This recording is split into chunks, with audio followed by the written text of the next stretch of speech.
저렴한 가격과 최신 스타일을 만날 수 있는 동대문 상권은 밤낮을 가리지 않고 쇼핑객들로 붐빕니다. 쇼핑하러 왔어요. 유행, 스타일도 가장 먼저 볼 수 있어서 그래서 왔어요. 과거와 달리 자기 투자를 위해서 과감히 지갑을 여는 일명 줌마렐라 세대들. 저렴한 가격과 새로운 디자인을 앞세운 가방이며 패션 액세서리까지 주부들의 마음을 사로잡습니다. 동대문 상권에서 휴가철 특수가 사라진 지 오래라지만 이렇게 30, 40대 주부들 사이에서는 오히려 알뜰 쇼핑을 위한 동대문 상권을 찾는 일이 늘었습니다. 동대문은 일단 그 밤낮을 구분하기 어려울 정도로 그 사람의 발길이 끊이지 않는 곳이라고 할 수 있습니다.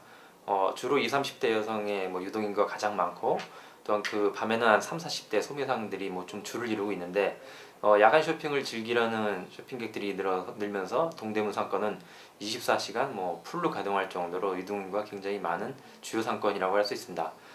주변 음식점들도 주부 쇼핑객들을 겨냥해 싸고 푸짐한 메뉴를 선보이고 있습니다.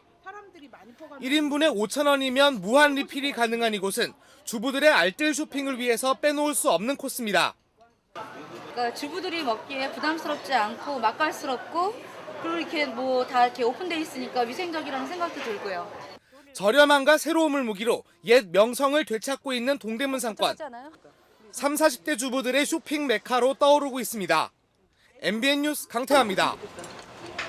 차기 집권 여당을 이끌 대표자로서 과연 누가 될 것인지. 친박 의원들과 박근혜 대표께서 가셔서 전부 이재호 대표 승리를 위해서 노력하시면. 그런데 정도원 후보는 안타깝게도 야당보다는 당내에 강경하게 대하지 않았으면 어떻게 창업공신서를 들었겠습니까? 이 안상수 후보님에게 묻겠습니다. 어제 대전 유세 때 안상수 후보님 병력 기피 문제가 나왔을 때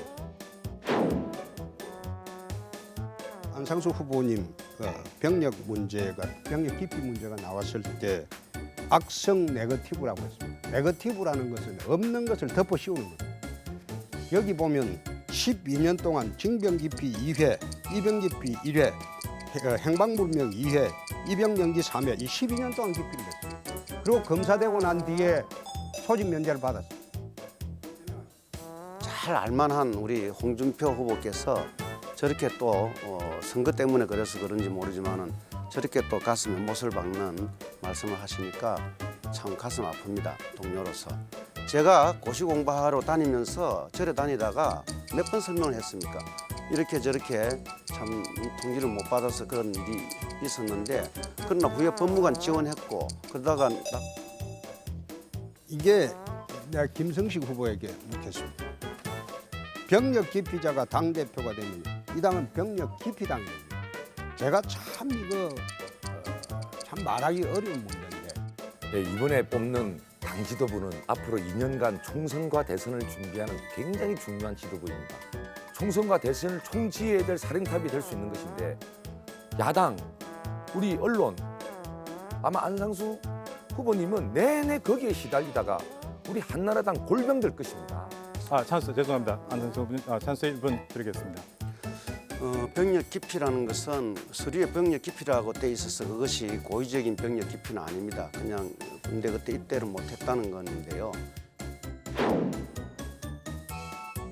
한나라당 원내대표를 2번 제가 하면서 정권 창출도 하고 야당과 치열하게 싸웠습니다. 그때도 이게 전부 인터넷에 다 나와 있습니다. 병무청 거기에. 그때는 아무 문제도 제기 안 했습니다. 이분들이.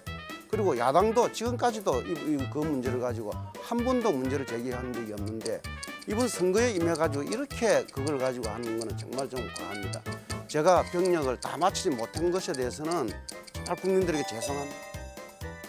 이 문제를 제가 제기하는 것은 당대표는 한나라당의 얼굴이기 때문입니다. 당의 얼굴이기 때문에 곤란하다는 겁니다. 홍준표 선배께 여쭤보겠습니다. 홍준표 후보께서는 앞서간다 그러면서 왜 계속 그렇게 공격을 하시는지 그게 의문이고요. 또 본인은 팩트라고 하지만 저희들은 네거티브로 들리거든요. 또 국민들은 그걸 네거티브로 받아들입니다. 그래서 이게 굉장히 혼탁하게 간다고 걱정하는데 대의원의 수는 제가 앞서가는데 국민 여론하고 지금 지구당 위원장하고 국회의원을 줄 세우기를 해버리니까 그게 나중에 어떻게 뒤집어질지 모릅니다. 대변인으로서 마지막 인사를 드리겠습니다. 오늘로 한나라당 대변인을 마치게 됩니다. 마지막 멘트가 될 것 같습니다. 마음이 약간 울적해지네요.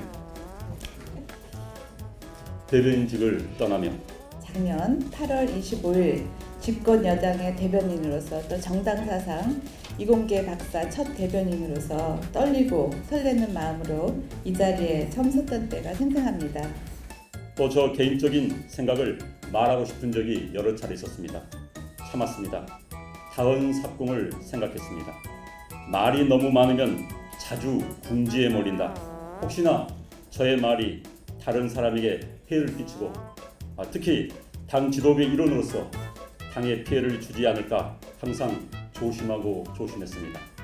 무엇보다 다른 분께 상처를 주지 않을까 하는 우려가 있었고 제 논평으로 상처를 받은 분이 있다면 이 자리를 빌어 사과드립니다.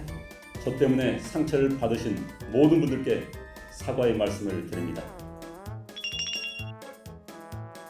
60년 정당 역사상 여당에 우리 당에 뿌리를 둔 그 여당의 최초 호남시 대변인인데 고향에 있는 많은 친구들, 친이들한테 왜 하필이면 그놈의 한나라당이냐 라는 이야기를 많이 받았습니다. 한나라당 최초 호남 대변인 사투리 인터뷰.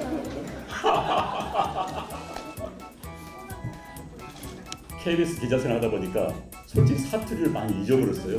저 거시기가 거시기에서 거시기 했답게 정말 거시기 해고요.